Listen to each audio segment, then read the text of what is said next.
Hi, I'm Adam. Welcome back to Godot Game Lab. In this video, we'll implement the main menu, the character selector, and the run scenes for our project. So you can see here that we have our main menu and we have these buttons here. If I click on exit, we quit the game, just like we expect to. But if I rerun this scene, if I click on the continue button, we have this little debug message here that we should load our current run, which is not implemented yet. But if we click on new run, we transition into the character selector screen where we can pick between the different characters we have, like the warrior, the wizard, or the assassin. The description, the title, and the portrait gets updated, and I can only select one at a time. So if we select the warrior and click start, you can see that we are greeted with this little debug window here, which says that we are in the map and we should be able to pick a room here, which is not implemented yet. You can see that we have this message that we started the run with the warrior and we should procedurally generate a map. If I click on this go back, it says that from the map, we should change view based on the room type we clicked on, but that's not an implemented feature yet. But what we can do is we can click on these debug buttons here to sort of try out all the different views we have. So if I click on campfire, we transition into campfire. And from the campfire, if I click on go back, we go back to the map, because from the campfire, you should go to the map. We also have this treasure room. And from here, we can also go back to the map. Same for the shop. But the battle is a bit different because it starts the battle just like it did before. So we have all the functionality we had right here, and I can play the game as usual. If I kill this crab enemy and click on this awesome, if you remember, clicking this button used to close the game, but not anymore. Clicking this button transitions us into the battle reward screen where we'll be able to collect gold and draft a new card if we want to in the future. And here, if I click on go back, it goes back to the map. So we have this sort of gameplay loop system, the brain of the whole project in place. So let's go ahead and see how we can do this. So before we jump in and start implementing all the new features and code them, I wanted to show you what I changed with the code base for the season 1 code when I upgraded the project to Godot 4.2, because there are a bunch of new GD script features which can make our life easier. So if you remember, this is the code for the battle script in the previous version. And if you remember, when we used onReady variables, it wasn't enough to just sort of use the static type for all these custom nodes here. We had to use this as battle UI to cast that node to this battle UI type, so we can get the type hint when we actually start coding and referencing that variable. Well, we no longer need to do this in 4.2. So if I switch to the new Godot project, go to the script tab, you can see the same code here for battle.gd. And I no longer have this as battle UI or as player handler here. But if I start to type a new line of code here, for example, battle UI dot whatever, you can see that I have access to all these stuff here. CharacterStats and turn button.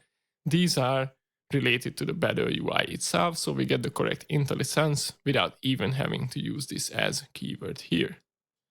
So that's pretty neat. So I went ahead and removed it from all the places we used it with onReady variables here. Another cool new feature is connected to for loops when we iterate through children of a node, for example. In the old version, I did this little trick here where I create a new variable with the enemy type, for example, in the enemy handler class. And whenever I iterate through or loop through all the children, I cast the current child as an enemy node and store it in that variable so I can have IntelliSense and code completion when I actually use that within the for loop. And maybe an even better example for this is the enemy action picker class, where we use this extensively with actions. So when we iterate through the children, we always had this action variable, which is an enemy action type, and we always had to cast. We do this here. We also do this here. We also do this at this place. So we always use that trick to get IntelliSense. Well, we no longer need to do this either, because with Godot 4.2, if I open the enemy action picker script, you can see that we have this new kind of for loop where the variable, which will be changed when we iterate through an array, for example, can have its own static type now. So we no longer need to do this, and this saves us a bunch of unnecessary lines of code, really. Because here we can just start with the for loop, and we no longer need to define a new variable and cast it within the loop. So we sort of can get rid of 2 extra lines of code we don't need anymore. So these are all the changes I made to the script. Mind you that this doesn't actually affect the outcome. So in the functionality, nothing has changed, but the code is a bit tidier, a bit shorter, and it looks better in terms of readability, I think. So let's move on to doing new things now and start creating the main menu. Let's go ahead and create a new scene by clicking on this plus sign. This time we'll use a control node as our main node and double click to rename this to main menu. Make sure that it's set to full rect so it fills the whole screen we have, which it does by default. And then we can add some new child nodes. Click on the plus sign or press Ctrl A. For the background, we'll use a texture rect. Click on create and rename this to background. And make sure that the anchor is set to full rect, so it fills the whole screen. And the cool thing about texture rects is we can actually create gradients here. So we don't need to use images for this in an image editor. We can click on this empty texture resource here and click on new gradient texture 1D. And you can see that we created this kind of ugly black to white gradient here. Let's click on the gradient itself. And we can change the width to something like 50 pixels maybe. And hopefully you can see that we have these lines here because we have less colors for this gradient, which is a good thing, I think, for a pixel art game. And if we click on the gradient itself, we can pick the colors here. So for the starting color, I will use a dark brown color, this one, but you can use any color you like. And for the endpoint, I'll use an even darker color, which is almost black, but not quite, like this one. I think this looks pretty good. So we can click on this gradient resource again, and that's our background done. The next one is to add the title, the label itself. So click on the main menu again, add a new child node. This time we'll add a label and anchor this to the center, and we can move it upwards. And we can say something like my awesome new line roguelike deck builder. And make sure to center it on both the horizontal and the vertical axes. And for this, we can use a bit larger font size, right? So one way to do this is to create a new resource. Another way to do this is to create a new theme override. But with Godot 4, we have this new label settings resource attached to labels, which can be used to sort of override the font functionality we have. So click on this label settings, click new settings, and you can see right away it's much bigger. So if we click on this label setting resource here, we can set up a bunch of stuff. One thing I want to change, I think it's fine with this big font size, it's 16 pixels, but the line spacing is not that good because that Y is almost connected to the I there. So we can sort of increment this to something like 10 pixels maybe. Yeah, I think this looks fine. I press W to go to move mode, hold shift, click and drag this up somewhere around here. Go back to select mode by pressing Q, or these buttons you can use here too. And maybe we can add a bit of shadow to this font to make it look a bit more interesting. So if I click on shadow, we can set the size to something like 4 pixels maybe. If we zoom in, you can barely see if you can see it at all because it's fully transparent. But if we start to crank up this alpha, maybe we can use a brighter color here. So this like brownish color, but less accented. Something like this. I think it looks fine. Maybe it can be a bit brighter. Yeah, something like this. Okay, that's the title done, but let's not forget to rename this node to title. And the next one we want to do is the buttons themselves. So we'll click on the main menu again, click on the plus sign to add a new child node, and we'll have 3 buttons under each other. So we'll use a VBox container for this. Again, we can center this. So select the center anchor preset and set the size to something like 50 to 60 pixels. So it's a bit wider. So go to layout, transform, and set the size to, I'll use 60 here, and we'll see how it looks like. Then we can add the buttons themselves. So click on the plus sign and make sure the VBox container is selected. Search for button and type in something like continue. And for the buttons, the width is fine, I think, but the height is way too small. So go to layout and set a custom minimum size to something like 14. Yeah, that looks much better. And also rename this node by double clicking on it. And we can set it to something like continue. And we can right click and duplicate this node or press Ctrl D to make sure we have 3 buttons. Rename the next one to new run. And the last one to exit. Click on those buttons and change the text as well. New run and exit. Nice. Okay, so one thing we can do is we can increase the separation between these buttons because I think they are a bit too close to each other.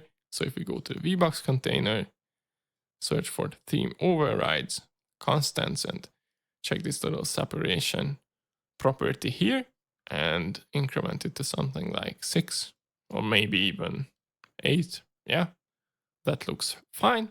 We can reset the anchoring to the center again. That looks much better. And we can go to move mode again with W and start to drag while pressing shift to sort of only move on the Y axis. Okay, that looks cool. And one last thing we need to do, I went back to selection mode, is to add some sprites on the left and the right side to make it look a bit more interesting. So click on the main menu again and add a new child node with Ctrl A. Search for sprite 2D. And for the texture property, we can load the characters from the art folder. So for example, this wizard character here. And if we go to transform, we can scale this up actually to double the size. I think this looks fine. Double click, rename this to wizard, and go back to move mode by pressing W and sort of position it however you like it. So I think something like this will do. And we can duplicate this sprite 2 times by pressing Ctrl D. Rename this to assassin. Go back to move mode, move it somewhere here, and change the texture by loading another one from the art folder, this time this assassin character. And do the same for the third one, which will be our warrior. I'm still in move mode in W, so I can move this right here. And the texture, load again a different texture here, and we'll use this for the warrior. And this gang looks all right. And what we can do is we can select all 3 of these. So I press shift and click on the wizard, which selects all of these nodes. Press Ctrl D to duplicate them and go back to move mode, drag them around while pressing shift. And what we can do is we can go to offset and check this flip edge property so they face the other way. And we can also change the textures one by one here too. So double click on the wizard, rename this to bat, and we can load the bat's texture here. Where is he? Okay, there he is. Cool. We can do the same for this one. We'll call this one the crab. Load the texture for the crab enemy. This one. And for the last one, we can use the ghost, the boss we have. And again, just change the texture here from the art folder. Cool. Kind of like it, but if the bat is flying there, maybe they can swap places. So I go back to move mode with W and just sort of move them around a bit. to see what I like here. Yeah, I think that looks fine.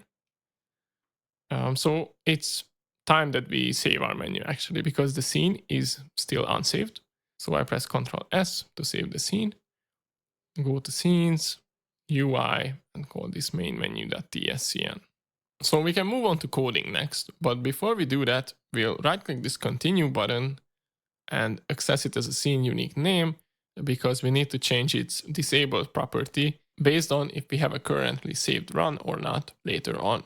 But for now, that's all we need to do.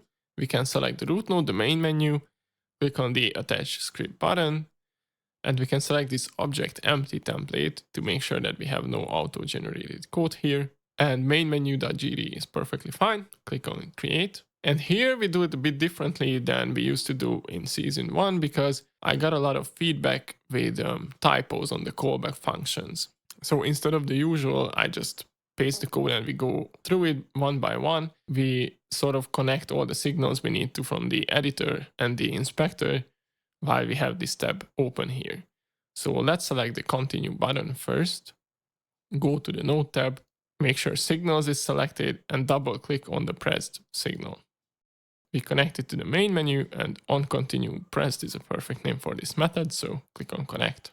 This way you won't commit typos when connecting these signals from the editor, I'm pretty sure. So we repeat this process for the other two buttons as well. So click on the new run, double click pressed, connect it. Click on the exit button, double click pressed, and connect it.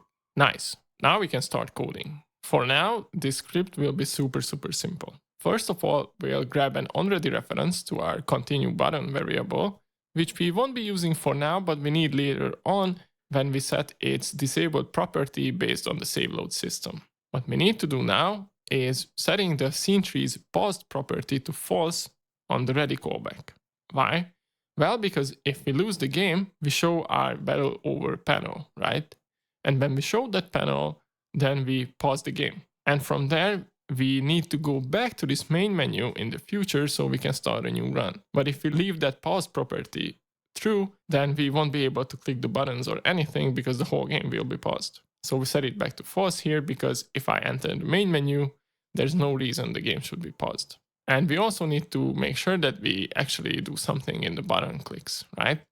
So when we press the continue button, for now, this is just a placeholder script. We'll print continue run to the console, and we'll do the same for the new run, which we'll switch out later on this video when we actually create the run scene. And when we press the exit button, there's actually something we can do for real, quitting the game. So that's all the code we need for now. Let's save this with Ctrl S and test it to see how it looks like. So we can see that the main menu is our currently open scene, and if we click on this button or press F6, we run the current scene. And what happens is we see our awesome menu. Let's test the exit button first because it will close the scene. Perfect, it works. And if we run it again, we should be able to click on the other buttons here and we can see this message, right? Continue run, new run, and we can exit. Perfect. That's all for the first iteration on the main menu. And just before moving on, I really quickly wanted to say that I know that this main menu is not that pretty. We could certainly work on it to make it look cooler and polish it up, but that's not the point of this tutorial series. We are more focused on features. There are a lot of great videos on how to create compelling and cool main menus, but my tips, if you want to make it a bit cooler or more interesting, is to make it feel alive, because this is very static at the moment. You can do that with animations, particle systems, or even interactive objects in the menu. If you, for example, hover over this bat, it blinks or changes position. Those small things combined can make or break a great main menu, I think. But for now, we'll just settle for this, okay? We can create the character selector next. And to do so, we don't have to start this from the ground up. We can use this main menu as sort of a starting point. And to do this, we go to Scene, Save Scene As, and we can save it as CharacterSelector.tscn.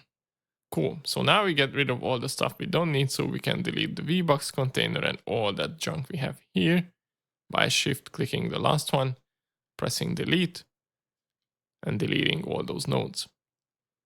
And we can double-click on the main menu and rename this to CharacterSelector. and save this with Control S. And you can see that on the top that we edit this character selector, we are not editing the main menu. So we can leave the background as is, but for this one, we'll need not just a title here, but we'll need a description for the character too. So we can click on this title, go to the inspector, and sort of change the text to something like warrior. Yeah, that looks better. And also select the character selector and create a new VBox container as a child node, because we can put this title and the description together. So we can click and drag this title under this VBox container. Cool, and we can duplicate this title by pressing Ctrl D and change this to something like likes to slice things up. And to make sure that it works with multiple lines of text, because a character can have a longer description, you can write something like second line of text. Okay, so we can see that this is way too big, right? This second one. Also double click this and rename this to description. Rename the VBox container to something like character text. And let's change this up a bit. So first of all, select the character text node and change the anchoring to the center top here. And we can move it down a bit when we are ready with the layout. But first of all, we need to make the description smaller, right? So if we select the description and click on this label settings we set up, we can change the size to something like 10 pixels maybe. And you can see that something weird happens, right? The warrior changes. Why is that? Well, because by default, resources are shared between each other. So by duplicating the node, we use the same created resource we have here, and we don't want that. So let's press Ctrl Z to undo. And before changing the descriptions settings, click on this label settings resource here and click on this make unique button. And with this, we can make sure that we create a unique copy of that resource. So when we edit the font properties and change this to, I don't know, 12, you can see that only this one changes now, because these two resources are considered to be different ones. Like there were two resources in the file system, but in this case, they are embedded to this node. I hope this makes sense. Cool. So if we go back to the description, what we can do is we can bring those lines closer together, because I think 10 pixels between them is too big for this one.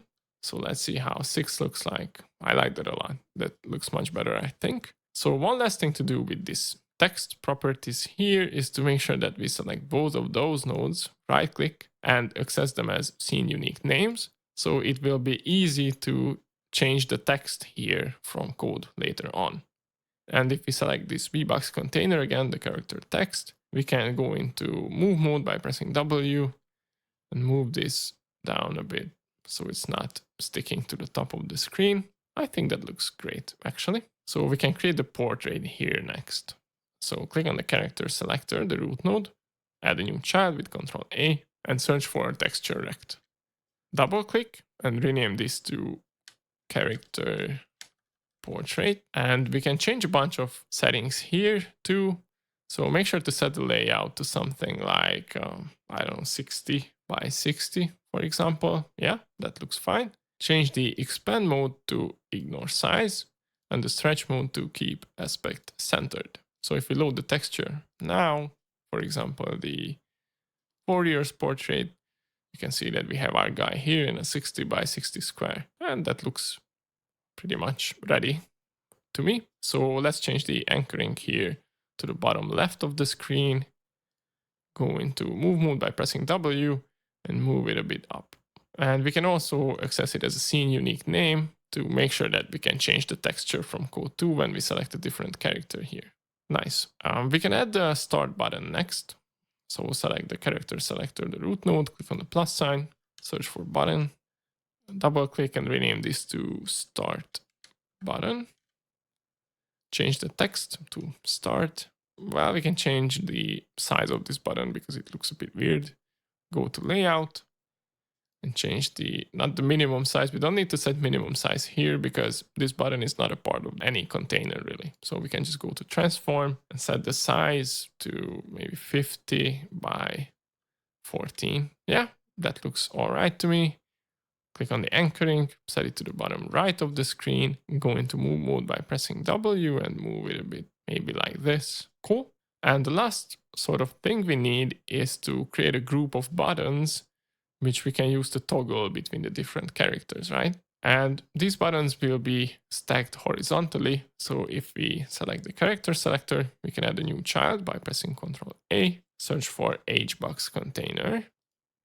And we can rename this to character buttons. And for this one, we'll use button nodes as well, because there's a cool feature called button groups, which we can use to make sure that only one can be selected at a time. And to do this, we'll add 3 new button children to this HBox container. So click on the plus sign or press Ctrl A, search for button, and we could duplicate this 2 more times, but I suggest that we first set up one correctly, and then when we duplicate it, it's much less work to do for us. So how do these buttons will work? First of all, we'll use no text here, and you can see that we have an icon property here, which we can use for buttons, but it provides much less control over how this icon looks like than adding just a texture rect child to this button node actually. So what we'll do here is we go to layout and set a custom minimum size of 30 by 30 pixels.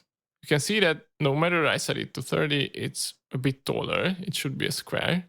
So what we need to do is we need to go to this character buttons HBox container and change the layout, transform, and just reset it, right? So the height will be 30 pixels. If we go back to the button, we can actually rename this to warrior button. And what else do we need to set here? So let's enable this toggle mode here. And when we set it to true, it says that makes the button flip state between pressed and unpressed state each time its area is clicked. So instead of me explaining how it works, let's just see. So if we run this scene now, you can see that we have this button here. And if I hover over it, the frame changes like it usually does. And if I click on this, you can see that even though I release the mouse, it still goes into this pressed state and stays there. And if I click on it again, then it becomes unpressed. So it's sort of like a checkbox in a sense, right? And that's perfect for us because we want to select a character and stay there.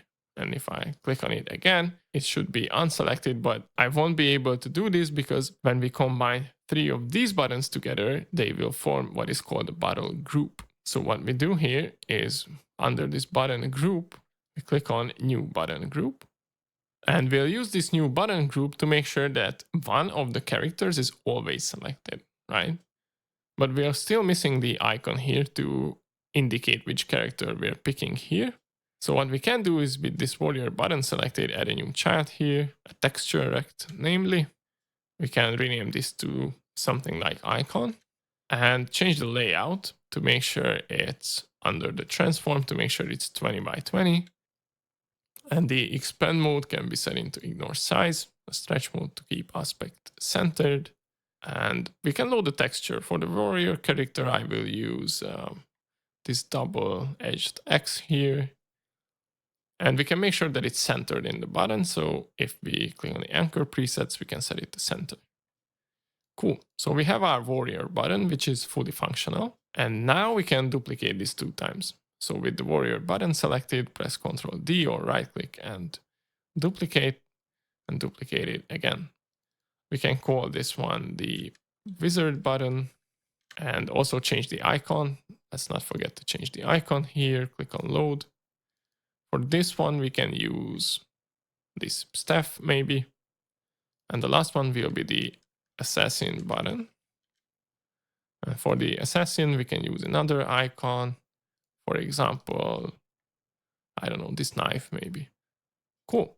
So we have all of our characters, but they are pretty close to each other. So if we select this HBox container node, we can go to theme overrides, constants, and add some separation between them.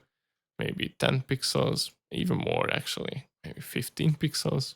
Yeah, that looks much better. And we need to make sure that one of those buttons is always selected.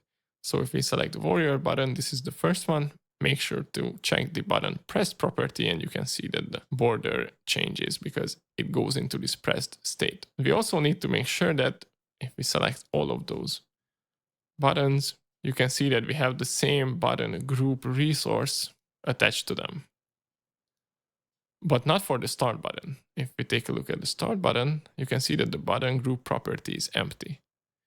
And what this does, if we go ahead and run this, you can see that the warrior is selected, but if I click on this one, this gets unchecked, right? Or unselected or unpressed. Either way. We can only select one at a time, but if I try to click on the selected one, it goes back to this press state because this button group makes sure that one of them is always selected. And it's perfect because that's really what we want for this character selector. But it really frustrates me that this is on the top left corner of the screen. So really quickly, let's fix it. If we select the character buttons, we can anchor this to the center of the screen, go to move mode, and move it around to our liking. I think something like this works pretty well. And that's all the visual setup we need for the character selector. But before we can actually start coding the character selector itself, we need to make some changes to our CharacterStats resource. So let's go to the script tab, press Ctrl-Alt-O, and search for CharacterStats.gd. So if you remember, this is where we store some data related to our character, like the current deck, the discard, the draw pile, the mana, the starting deck, the max mana, and all that stuff. On top of having a health and a block stat attached to it, because this extends the stats resource, which we use for enemies as well. But right now we don't have all this metadata connected to it, so we need to provide a description for the characters, a name for the characters, and also we can sort of assign a different portrait to the characters if we want it to be different from the art we use in the actual battle scene. So what we need to do is we need to create 3 new properties. First of all, I created a new group for this, which I call visuals, and then we introduce 3 new export variables. One for the character's name, one multi-line string variable for the description to make sure you can enter multiple lines, and one texture for the portrait itself. And to make sure that these export variables are more separated or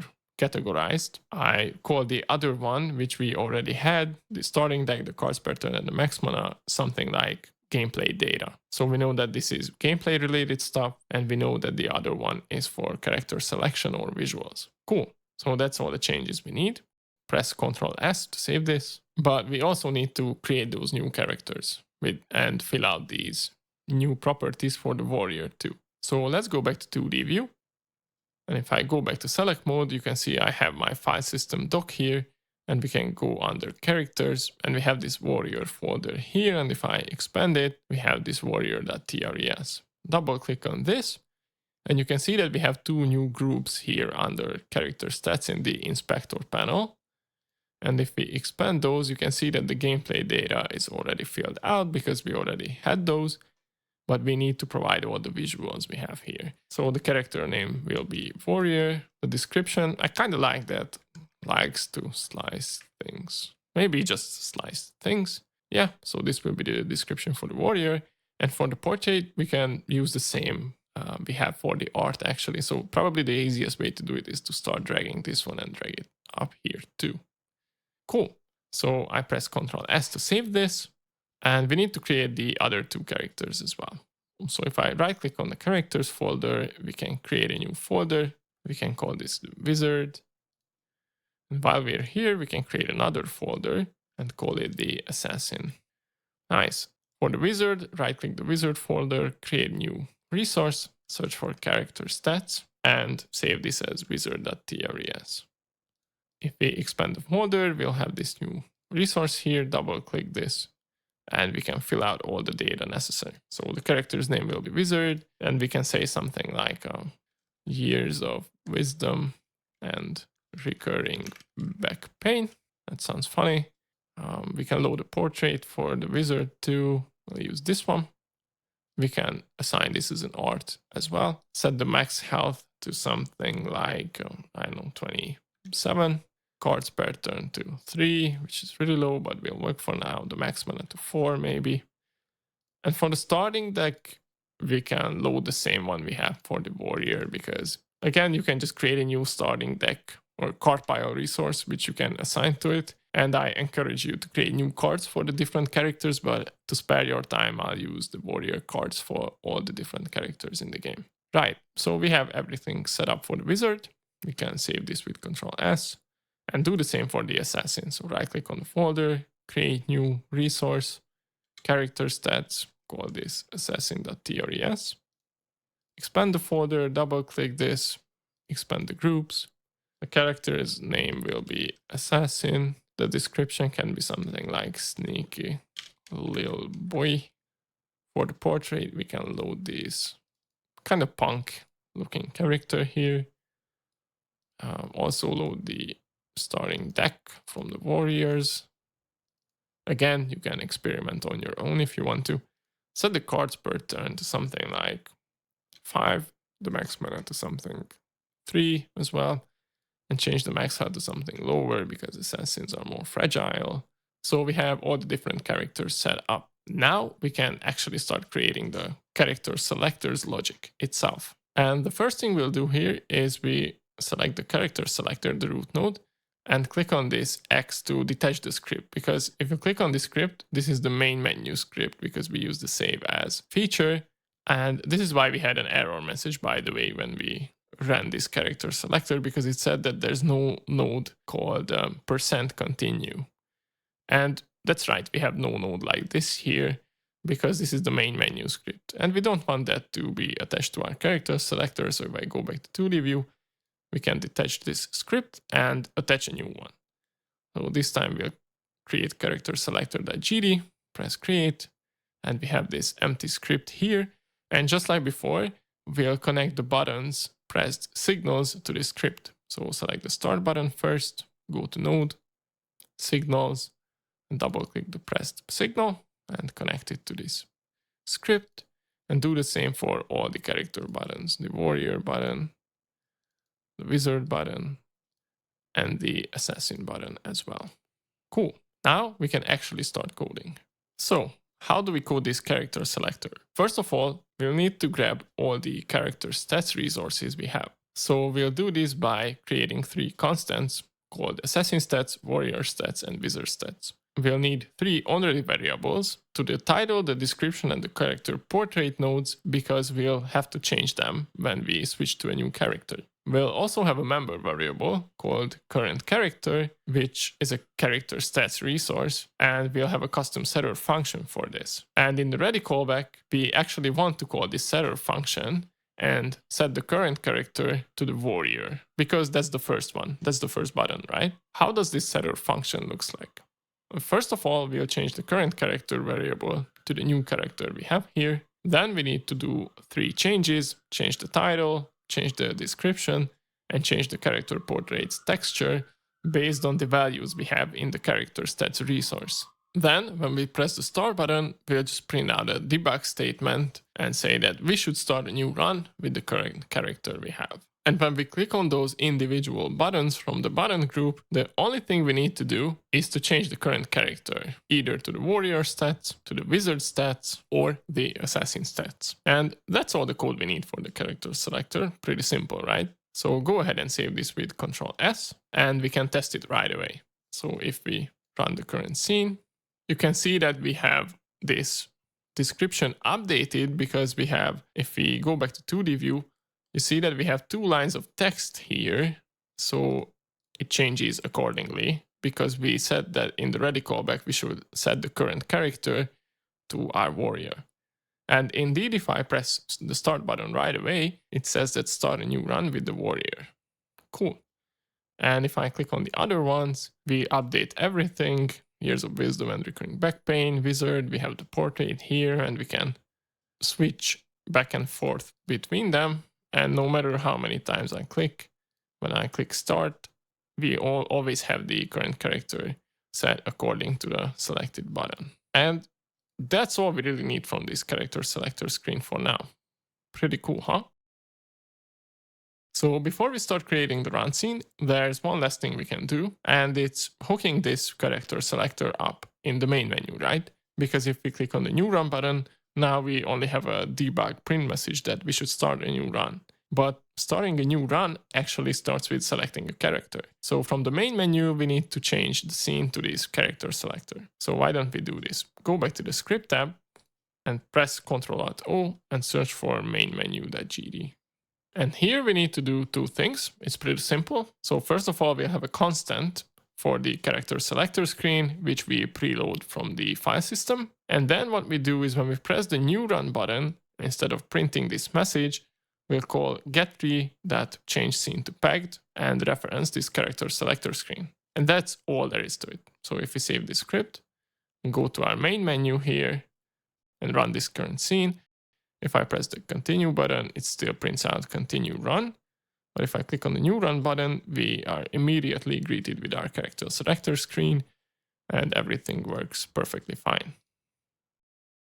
Cool. So a quick note here, changing the scene like this is pretty simple and it works quite well, but it's not the most visually interesting way. So there are alternative ways to do this, which we call scene transitions. So when we go from one scene to another, there's a little fade animation or something more interesting playing to make it more appealing to the users or the player. And while we could certainly do this, and you can absolutely do this with your project, I don't really want to waste time with this because there are a lot of absolutely cool and great tutorials on this topic. So the code is flexible enough. Here the main point is when you press the new run button, you need to go into this scene from the other one. The way you do this doesn't really matter. Here I just opted for the easiest solution. But if you want to do it in a fancier way or want better graphics to your game or something like that, sure, go ahead and polish it. I'll recommend some videos in the description for scene transitions. If you like my content, please consider checking out my Ko-fi page where you can donate one time or become a member and get early access to all my content and videos.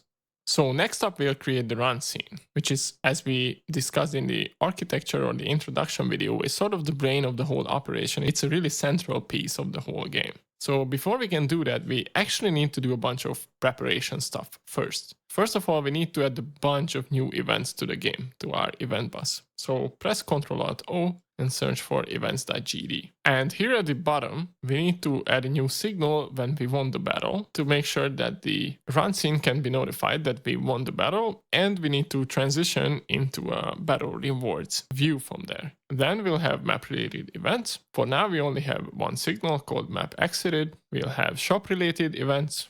For now, that's again just exiting the shop. Same for campfire, the same for the battle reward, and finally the same for the treasure room. That's all the events we need in order to test this. So why don't we go ahead and save this with Ctrl+S. And keep in mind that we want to make this testable. And in order to do so, we need to emit this battle won signal when we actually win a battle. And in order to do this, we need to press Ctrl+O and search for the BattleOverPanel script we have here. Because right now, if you remember this code, it's pretty simple. But if you remember, when we press this continue button, when we actually win the battle, all we do is getTree.quit and close the game. And we want to change this because when we press on the continue button, we want to go to this battle rewards screen instead. And the run scene will make sure to handle all this. All we need to do here is to create a new anonymous function where we emit this battle won event or signal, which we added to our event bus just now. So that's a small little change we need to make. Cool. We can save this with Ctrl+S. So the game will no longer close when we win a battle. And we also need a bunch of new placeholder scenes so you can test how we switch between those different views. So in order to do so, click on this plus sign to create a new scene. Go back to 2D view. And again, to make sure that we sort of save some time, we'll do one placeholder scene properly and then copy this over again and again. So we'll use this base control node for now. Rename this to map. Why don't we do the map first? All we need to do for now is to add some sort of title to it to make sure that we know that this is supposed to be the map, this is supposed to be the shop, and so on. So we'll add a couple of new things, couple of new child nodes actually. Click on the plus sign, we'll add a new color rect, fill the whole screen with it with a full rect anchor preset, I'll change this to completely black, maybe like semi-transparent for now. And make sure that these placeholder scenes won't pick up any mouse events. So I selected both of those nodes, go to mouse, and set the stop filter to ignore. Now if we select the map again, we can add maybe a VBox container. That's probably the easiest way to do it. And under that VBox container, add a new label. And under that VBox container, again, add the new button as well. And the label can say map. Maybe put it in the center. And the button can say go back or something like that. Cool. And I don't really care how this looks like because this is placeholder anyways, but we can center this VBox container so it looks a bit better. And maybe, just maybe, make the button a bit bigger so it's easier to click on for us. I go to this transform here and set the minimum size to something like 14. Yeah, save this scene. So press Ctrl S. I go back to the root folder under scenes. I'll create a new folder, call this map, map.tscn. And we also need to attach a minimal script to all of these because when we click on the button, we want to emit those signals we have in the event bus. The map exited, the shop exited, so the run scene can pick it up and change the views accordingly. In order to do so, I select the root node, the map node, click on the attach script. Map is perfect. And for now, all we need to do is click on the button here, click on the node tab here, double click pressed, connect, and all we do is events.map exited.emit.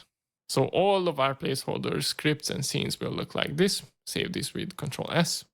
Go back to 2D view and our map placeholder scene is pretty much done. So we can create all the other ones just like this one, but click the scene, save scene as.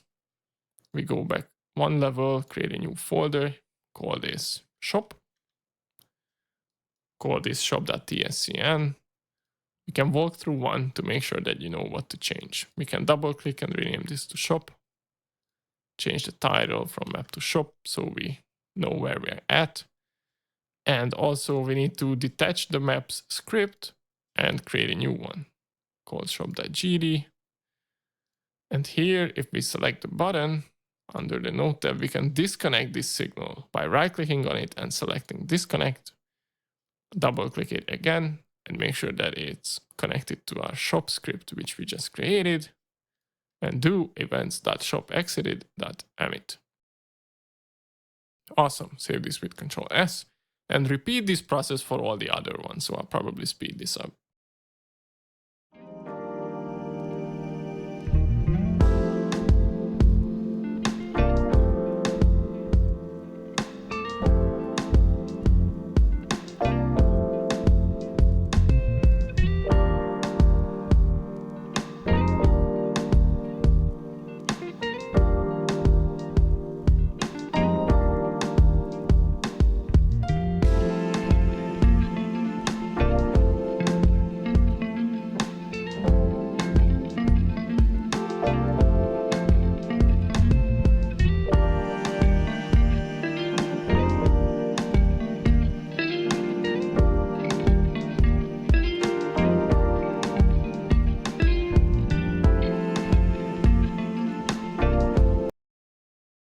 Okay, so that was a lot of monotonous work, but we're finally finished. The battle reward screen was the last one for me, and we can finally create the run scene itself. So to do so, we'll click on this plus sign here and create a new one. This time we'll use another node as the main or the root node here, and we'll use the simple node. So create, double click this and rename it to run. And we can go ahead and save this with Ctrl S. And if we go back to our scenes, we can create a new folder for this one too. Call it run and run.tscn. So in Slay the Spire, if I start playing the game, you can see that I have the map open when I start playing. And also if I sort of enter one of those battles, I transition into this battle scene, kill the enemy, get the gold, pick a new card, whatever.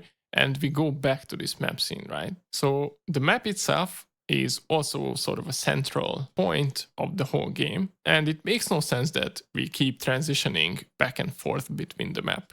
Okay, so how does this work? First of all, we'll need to instantiate a map here.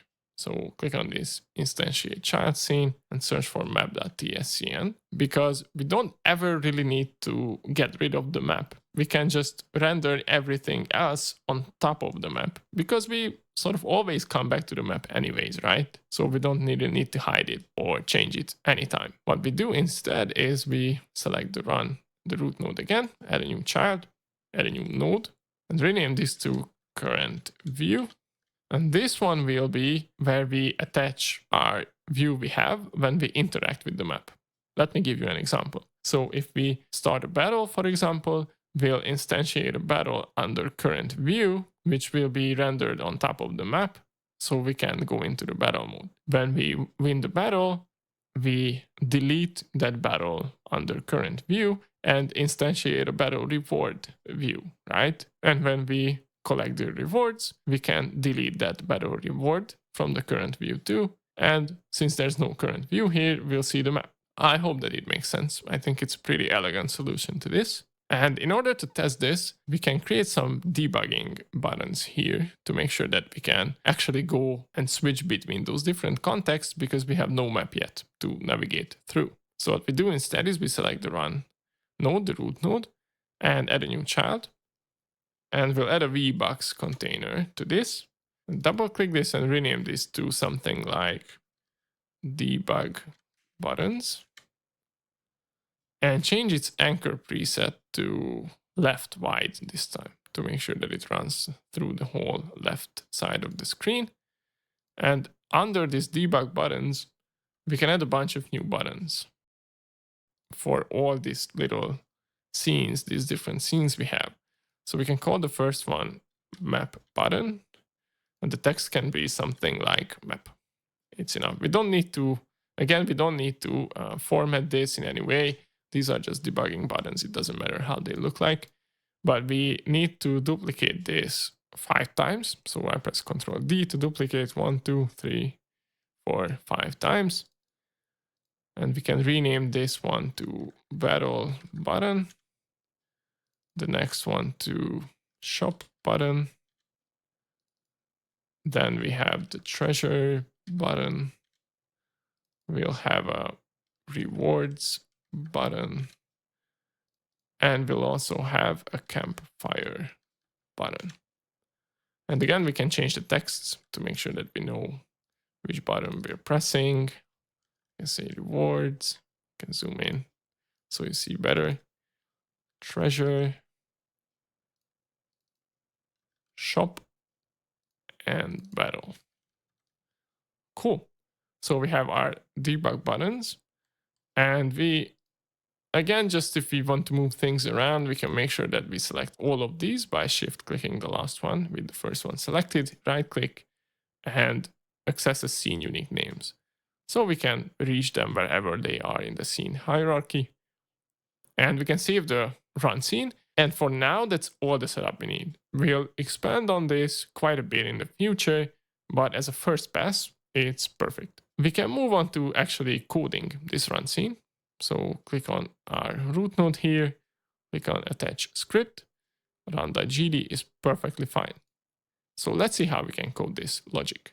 Well, this is probably one of the biggest classes in the whole project, alongside with the map generator class. However, we start out pretty simple for now, and we can keep expanding on it whenever we need to during the creation of this whole project. So first things first, we'll need a custom class name called run, so we can have access to auto completion in other classes when we need to. Then we'll have a bunch of constants for all our placeholder scenes and for the battle scene itself, which is already sort of completed and it's not a placeholder anymore. But we have access to all the scenes we can use from the run scene. Then we'll have a bunch of already variables referenced. Most of them are the debugging buttons we just created, but one of them is the current view node, which we'll use to sort of instantiate those different views, like the campfire view, the shop view, and all that stuff.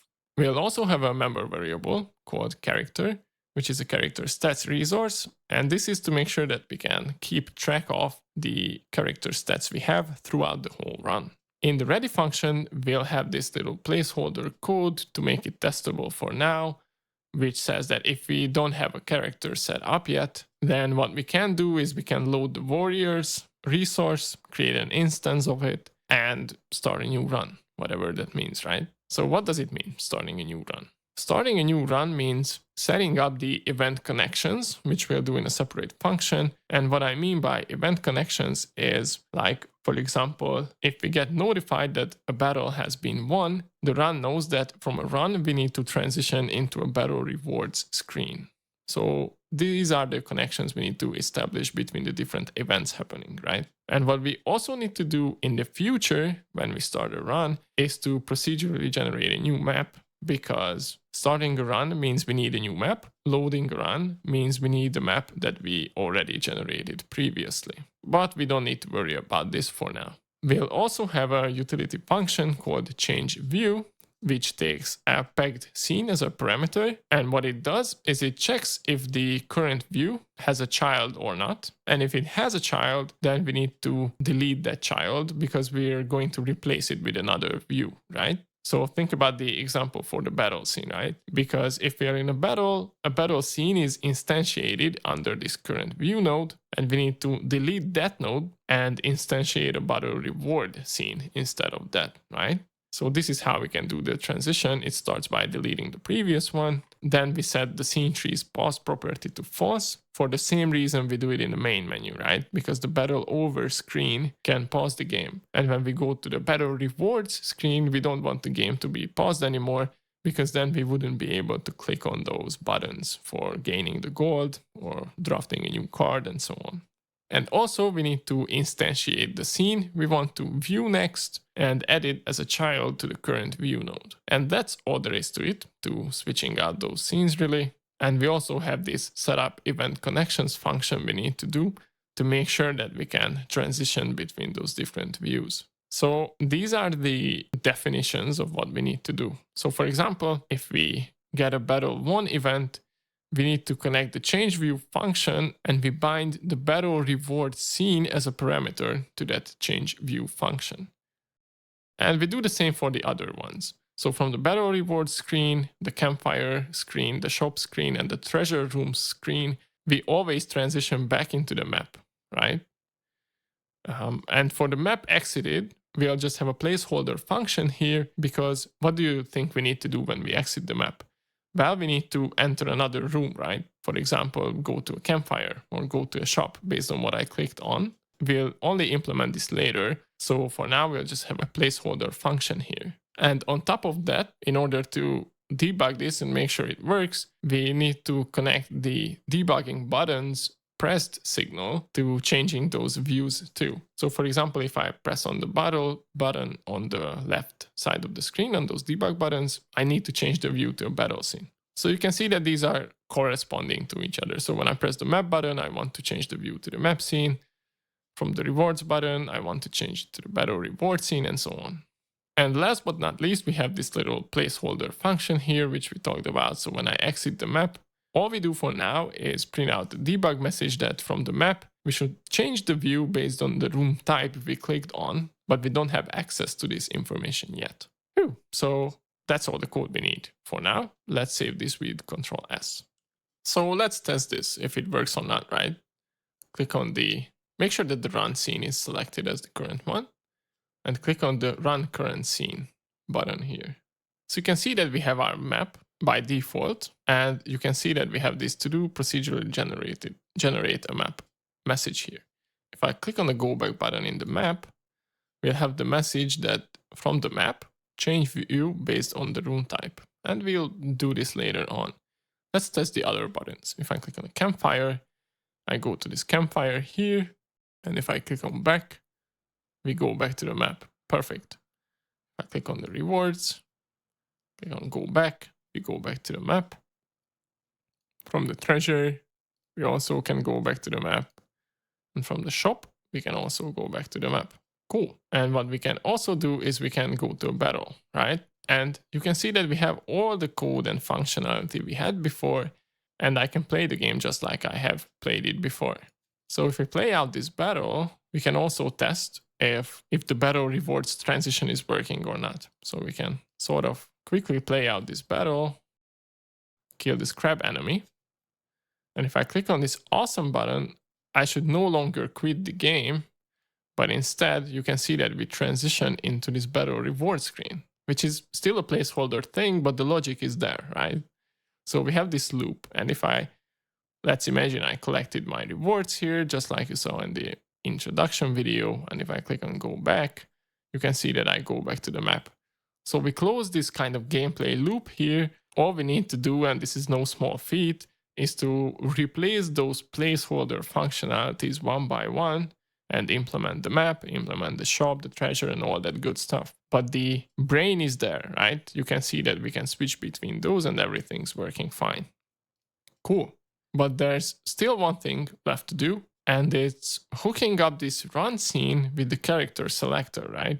Because when we select a character from the character selector screen and click on the start button, we just have a debug print message for now saying that we should start a new run with the wizard or with the assassin. But we can actually sort of start a new run now, right? So we need to hook that up. And that's what we're going to do next. Here we have a problem though, because we saw that changing the scenes itself is not that difficult, right? The problem is we need to sort of pass data from one scene to another while changing the scene too, right? Because from the character selector, we want to pass the data of which character we selected and set it on the run scene. But if we call this change scene to pegged on the scene tree, we can't really pass data, right? So we need to somehow solve this problem of passing data while changing the scene too. And there are many ways to go about this. One of those would be to introduce a new auto load or singleton and sort of rely on that singleton to pass around the data. And while this is certainly a solution which you can use, I don't really like adding too many singletons because this creates coupling between those classes. The whole game would rely on having this, I don't know, character selector singleton or whatever we call it to exist in order to test the run. And that's not really a place where I want to have this dependency. What other options we have here? From the documentation, we have this change scenes manually page, which sort of goes into detail how we can go about changing the scene from one to another. This is not a bad place to get ideas from, but doing this manually is a bit risky because you need to think about memory management, you need to think about optimization, and I think it's unnecessarily complicated for what we are trying to do here. I'm not saying that it's that complicated. We could certainly handle freeing instead of queuing and adding and removing those nodes, but implementing that logic for this use case is a bit of an overkill because realistically speaking, the only data we need to pass is that one resource, that character resource, which we picked or selected in the character selector screen. So the solution I opted for instead is actually introducing a new resource, which I call RunStartup, and it's a pretty basic resource. We only need to store two kinds of data, and by sharing those data between the character selector and the run, we can make sure that they can communicate through this resource in the file system. Once we do it in action, you'll see how stupidly simple this solution is. So why don't we go ahead and do it? So all we need to do now is to expand our custom resources folder, right click, create a new script, and we'll call this run_startup.gd. And make sure that it inherits not from the node class, but rather the resource class. Press create, double click to open this up in the editor. And it's really, really simple. We'll introduce a class name. I call this RunStartup. Then we'll have an enum for the type of this startup data, which can be a new run in the case of starting a new run and selecting a character, or a continued run, which is a setup for later purposes when we implement the save load system. For now, we'll only use the new run, and we have two export variables, one for the type, and one is a CharacterStats resource. This is the more important one for starting a new run, because we can just store the character's data, which we picked in the character selector screen. That's all the code we need. So press Ctrl S to save this.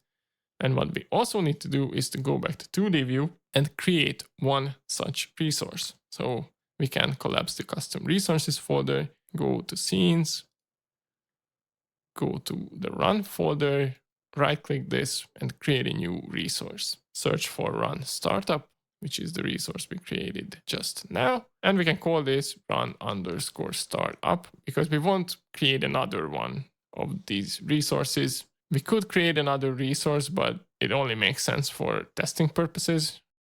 And again, for testing, we can just modify this one. And if you double click on this, you can see that the type is set to new run, which is pretty much good for us. And the picked character is empty, but this is not a problem because we don't want to set it here. We want to set this from code actually in the character selector scene. So what we do next is we press Ctrl+Shift+O and search for character selector. We need to change the code up a bit. So click on the script tab and let's see what we need to change here. So the changes are pretty simple here as well. First of all, we'll need to pick a reference to our run scene so we can change the scene from the character selector to the run scene. So what we do is we define a new constant and we also need a new export variable to make sure that we can access the same run startup resource the run will access. And that's the trick here, that they will use the same resource to draw the data from, and this way they can indirectly communicate with each other. So we have this export variable called RunStartup, and what we really need to do is when we press the start button, besides this debugging print statement, is to change the RunStartup resources type to a new run and set the picked character property to the current character we selected. And then we can change the scene to our run scene because the run scene will have access to this resource too. And it will reflect the changes we made in the character selector. So that's all there is to it. From the character selector perspective, one thing we can do is we can get rid of this print statement if we want to, but I will leave that in so we can make sure that the code we have is working. Cool. So let's save this with Ctrl+S and go back to 2D view because let's not forget that we need to also set this export variable. So if we click on the character selector, you can see that this RunStartup resource is empty. So we need to click and drag this one here, right? So we have this RunStartup.tres here, and the character selector is ready to go. And we need to make some changes to the run as well. So open up the script for our run scene. And fortunately for us, there's not a lot to change here either. So one thing we'll need for sure is an export variable for the same RunStartup resource we provided for the character selector. And another one is changing the ready callback. So first of all, if we don't have a RunStartup resource associated with us, then we can return from this because we have no character to set up or no data to set up the run from. But if we do, we can match the type of this RunStartup data. And if it's a new run, what we need to do is take the picked character from this RunStartup data and create a new instance of it and set it to our member variable where we store which character we have for this run and start the run again. Otherwise, if the RunStartup data says that it's a continued run we should initialize, then we can use a debug print statement here that we should implement loading here in the future. And with this change here, we no longer need this code here where we arbitrarily load the warrior data to have something that's unnecessary, not needed anymore, because we can sort of test how the run works just by adjusting this RunStartup resource. So that's all there is to it. And the communication is solved between those two scenes when we change scenes between them. But we can still use this easy solution.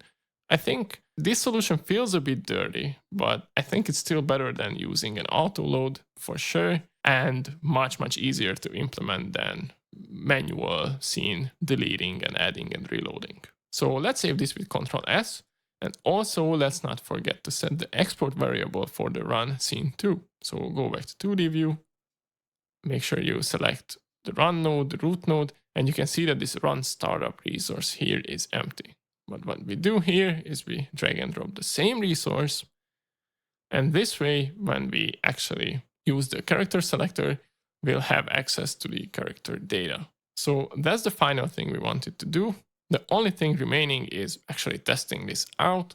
So to give it a fair test, the whole thing we've done here, I think we should open the main menu with Ctrl+Shift+O to see how far we've gone with the core gameplay loop and logic. So if we start the game from our main menu here, you can see that we have all these buttons. And if I press continue, sort of nothing happens because we can't load it yet, but we have this placeholder text here that we should continue a run. And when we click on the new run, we transition into the character selector screen where we can switch between the different characters. And if I click on the wizard and say start, you can see that we started a new run with the wizard and transition successfully into our run scene. And here we can navigate between those different views, the treasure view, the reward view, the campfire view, and go to battle. But here you can see that we still have the warrior with 35 HP, 3 mana, and 4 cards per turn. So what happens here? Why is it not working? Well, this is something we'll address in the future, but if we open up the battle scene, so Ctrl-Shift-O and search for battle.tscn, if we take a look at the script of this battle scene, we have the culprit here. So we even left a comment here that normally we would do this on a run level, so we keep our health, gold, and deck between the battles. But here we just arbitrarily create a new instance, and we have an export variable assigned to this battle scene to sort of test this out. And this battle scene, if we go back to 2D view, has the warrior's character set to its export variable. So even though we have the wizard in the run scene, it doesn't matter in the end because the battle scene has its own ideas about which character we currently have. Don't worry about this, we'll fix this in a later video. So for now, that's it, and I'll see you in the next one. Bye bye.